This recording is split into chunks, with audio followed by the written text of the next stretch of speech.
Curtis James Jackson, aussi connu sous le nom de 50 Cent, est un rappeur américain né dans le Queens, New York. Il est né dans une famille pauvre, ce qui lui amène à vendre du crack à l'âge de 10 ans. Dès l'âge de 11 ans, il s'intéressa à la boxe, ce qui lui amena à ouvrir son propre gym de boxe pour enfants âgés 14 ans et plus.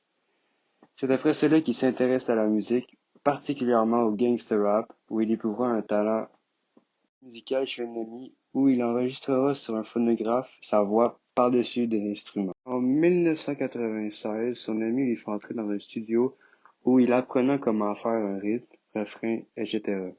En 1999, il sort son premier album nommé Power of the Dollar, ce qui lui amorça une grande popularité, ce qui lui aida à partir sa carrière musicale.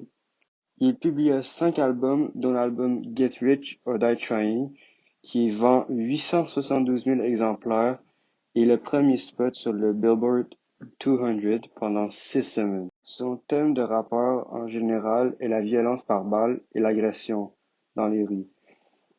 En 2000, il se fera tuer 11 fois où il a failli mourir. Le principal thème de justice est la désobéissance civile, la justice, le pouvoir. La désobéissance civile est le refus de se soumettre aux lois et règlements.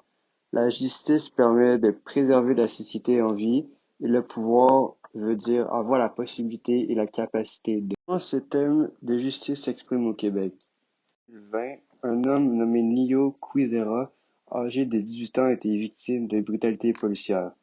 Durant la nuit, Nio et ses amis sortaient d'un bar la nuit et il remarque qu'un de ses amis est retenu par un garde. Monsieur Nio intervient et ça attire l'attention des policiers qui leur demandent de quitter le lieu. Une fois dans un stationnement, il menace de garder de vue où le policier procède à le battre avec une matraque.